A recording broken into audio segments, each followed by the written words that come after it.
Entendi.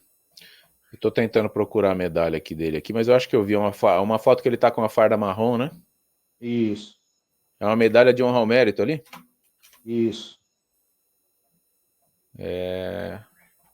Eu devo ter essa foto em algum lugar aqui. Mas beleza. Eu vou colocar, então, o trecho da fala do Clenis pro... Você assistiu essas entrevistas que eu cheguei a fazer com ele ou não?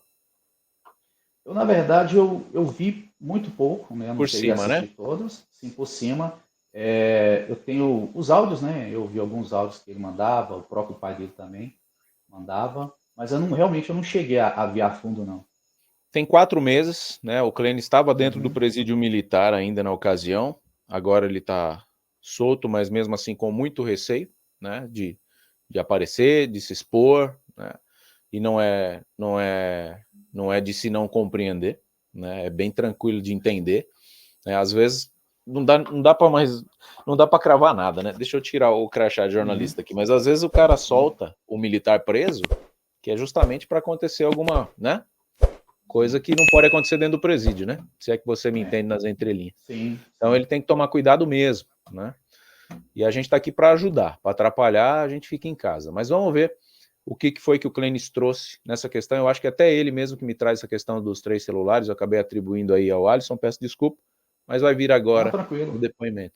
Eu peço que vocês prestem atenção, assistam. Eu vou tirar, as 2 entrevistas estão no mesmo vídeo, então eu vou colocar a primeira e a segunda, para quem não assistiu, e para quem assistiu, relembre, né, o que o Clenis conseguiu trazer. Na primeira, ele monitorado ali por um militar, né, do lado dele, e na segunda, ele com muita pressa também teve que falar comigo, mas respondeu as perguntas que a gente colocou. Coloca na tela para mim aí o primeiro depoimento, é um vídeo de 20 minutos, mas a gente vai colocar aqui no começo e vamos monitorando só a parte do supra-sumo para ficar bem dinâmico. Aqui a gente poder interagir e responder as perguntas de vocês, enquanto isso vocês vão fazendo pergunta aí. Adélio Bispo, a gente está muito próximo de descobrir. Então, pula, mas não é o exclusivo, tá? Hoje você vai ver essa manchete aí, ó. Ele não agiu sozinho. A PF acabou de concluir, enquanto você vai chegando aqui, vamos ouvir o que o Adélio, o que o Clenis, desculpe, falou para a gente na primeira entrevista por telefone, também no presídio militar no qual ele se encontra. Está preso por crimes administrativos, tá? Feitos em sua campanha eleitoral. Só um parênteses aqui, Alisson, antes da gente pôr. Teve uma Sim. informação que chegou para mim que o Clenis teria um assassinato atribuído a ele. Você sabe de alguma coisa a respeito disso ou não procede? Não, não Não, né? procede. Isso, na verdade, foi uma forma de prejudicar ainda mais a imagem do Clênis, né? Com Tá relação a bom. isso, não tem. Beleza. Então vamos em frente. Fala, meu querido, tudo bem? O seu pai, o Jurandir, que pediu pra gente ligar, acho que você deve estar sabendo já, né? Não, na realidade não chegou. De onde fala? Quem tá falando? É o Thiago Parigiani, jornalista aqui de São Paulo. Seu pai entrou em contato com a gente, explicou um pouquinho da sua situação aí. E ele pediu pra gente fazer uma entrevista rapidinho com algumas perguntas em relação ao Adélio e em relação à tua situação aí, por conta da questão do assédio moral que você sofreu, não é isso? Tem sofrido, até agora. Então, você pode responder essas perguntas? A gente vai fazer uma gravação e depois coloca no live. Então, na realidade, se eu quiser. Porque a questão é o tempo, né, cara? Não, é rapidinho. A gente faz um pai bola e depois, posteriormente, repercutindo, a ideia é te ajudar aí, entendeu? Pode. Essa é a ideia. Por isso que ele Então, procurou fala aí a gente. rapidão e vamos ver se dá tempo. Não, beleza. Você tá tranquilo aí para responder? Tá acompanhado de alguém do lado? Sim. Tá? Esse aqui é o problema, né? Ele falou que não seria dessa forma aí. Vou fazer algumas perguntas do caso Adélio, acho que não pega nada para ninguém. No final eu faço uma em relação a ti aí. Se você tiver a liberdade para falar, fique à vontade, tá bom? Então vamos lá. Conta pra gente o que aconteceu aí nos primeiros momentos depois da facada lá do Adélio, quando você se joga ali por cima dele, tomando chute, pontapé. Você acaba protegendo ele e você não pensou em agredir o esfaqueador ao invés de proteger? A profissão, né, policial militar exige que nós possamos agir e atuar em conformidade com a lei. Então, independente dos aspectos de sendo ele como o agressor, né, contra a época do ex-presidente ou não, eu tomaria aquela postura como se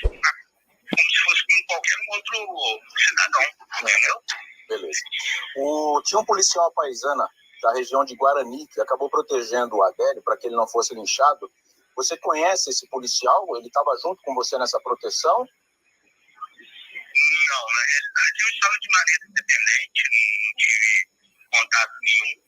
Domicílio, posteriormente, e esse foi o primeiro que tentou interceder para que não ocorresse a tentativa.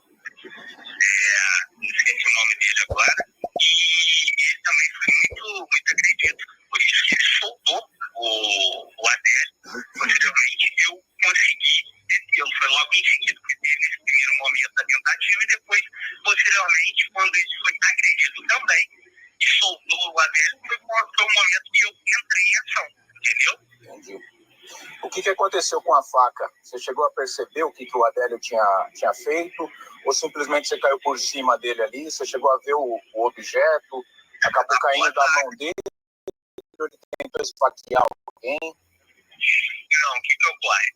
Após essa primeira intervenção desse policial de Guarani, foi o momento que eu intervi. E aí foi o momento que eu consegui mobilizá-lo e conduzi-lo até a portaria do prédio, no momento em que eu dei a ordem para a pessoa que estava do lado de dentro para poder abrir o portão. E quando dessa ordem, uma pessoa, acho que Rosa, o nome dele, estava ao lado e percebeu que eu era policial e me deu uma algema. Quando ele me deu essa algema, eu efetuei a algemação e coloquei ele para dentro do prédio e logo em seguida fechando o portão e permanecendo com ele acautelado no segundo andar. Você chega a ficar com ele sozinho um tempo, né?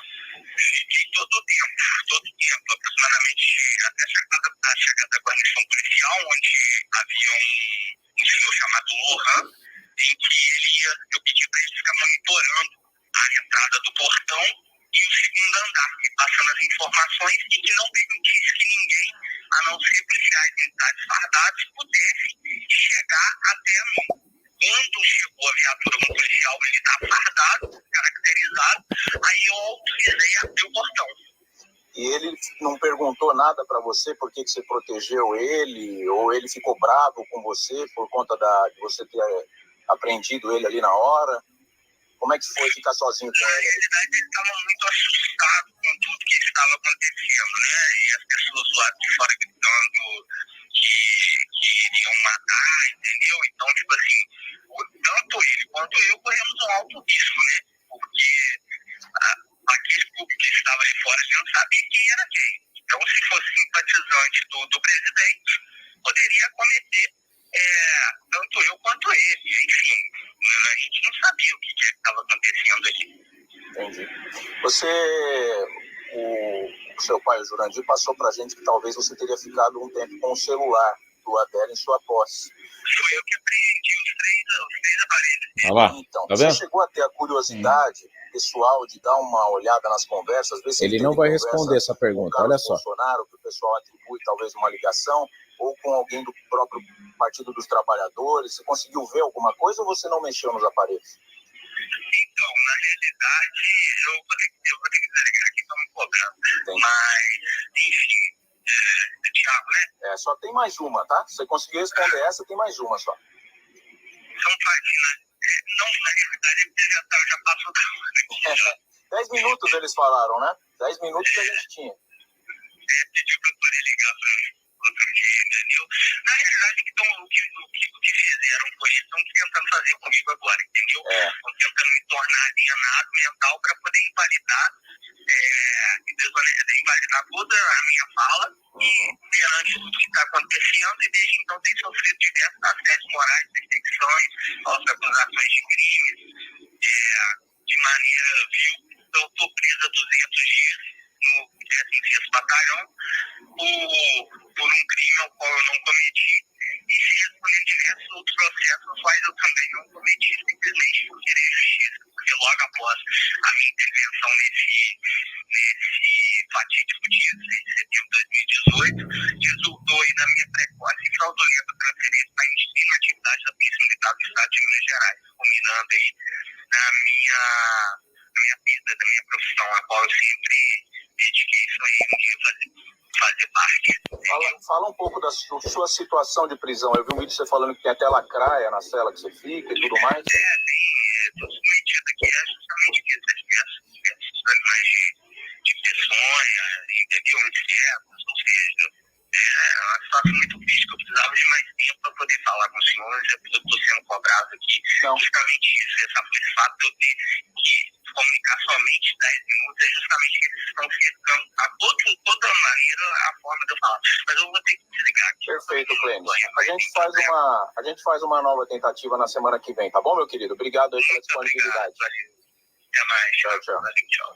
Então, essa foi a entrevista a inicial, né? Hoje, a gente conseguiu continuar esse papo, só hoje. Então, sem mais delongas, com vocês a entrevista exclusiva de hoje. Essa, Cabo Clênis diretamente. Essa daí foi a primeira, o Alisson, você viu? Sim. Ali a gente já tem, né, duas coisas divergentes do que talvez ele tenha te passado, né, que surgiram ali. A algema não era dele, né? A algema era de um outro lá que emprestou, e acabou que ele não respondeu, né, se ele tinha percebido a facada ou não, mas você me trouxe que ele não tinha percebido. Talvez por isso que ele não respondeu ali também, ele falou de outra coisa, mas acabou não respondendo. Então por isso que é importante, né, a gente ter o acesso a ele, e desde já, se chegar no Clênis essa entrevista, a gente está à disposição para te ajudar, tá, Clênis?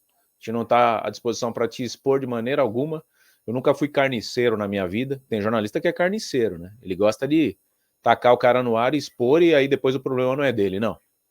Você pode usar aqui como um canal de comunicação para você expor o que você quiser. É um canal independente, tá? Então você tem esse espaço aqui. A hora que você se sentir confortável para passar as informações, você pode ficar tranquilo que você vai passar do jeito que você quiser.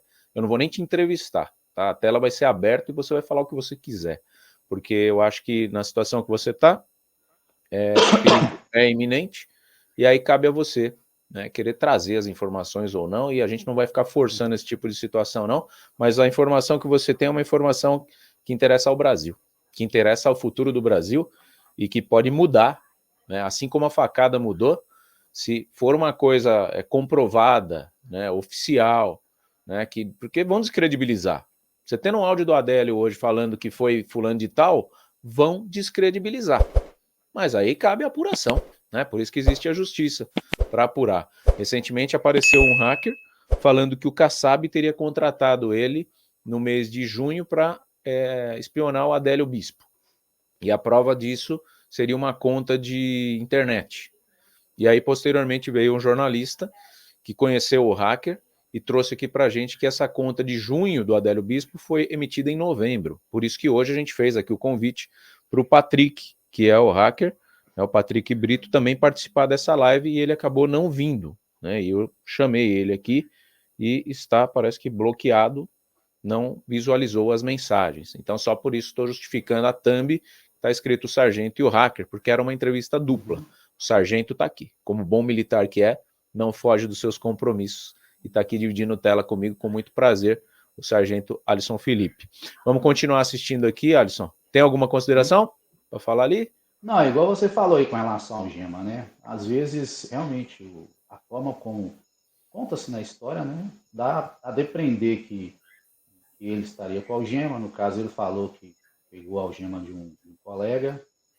Mas, independente, né? Ele mesmo até falou, né? Das pessoas vão te matar. Então, assim, às vezes, a forma de como foi interpretado, né? A informação que chega, às vezes, pode te soar alguma coisa, mas a gente percebe que realmente tem, né, um sentido, né? Atualmente nós temos mais de 30 milhões de pessoas aposentadas, pensionistas da Previdência Social. E a esmagadora maioria dessas pessoas passam pelo chamado superendividamento. Trazendo uma solução prática, rápida e urgente para cada um de vocês, eu, Milton D'Antunes, juntamente com o Thiago Parigiani, em nossa parceria, estamos apresentando para você um manual prático para você lidar com esse superendividamento. Negociar diretamente com aqueles que são bancos, financeiras e que levam boa parte do que você tem de benefício mensalmente. Você vai mergulhar dentro de um curso prático e dentro dele você vai aprender na prática a livrar-se desse grande problema que afeta a vida hoje de milhões de brasileiros. Mas eu quero cuidar nesse momento em especial de você que acompanha o nosso trabalho. Então não perde tempo. adquira o nosso curso prático, que era R$ 249 e agora está em promoção, especialmente para você, por apenas R$ 49,90.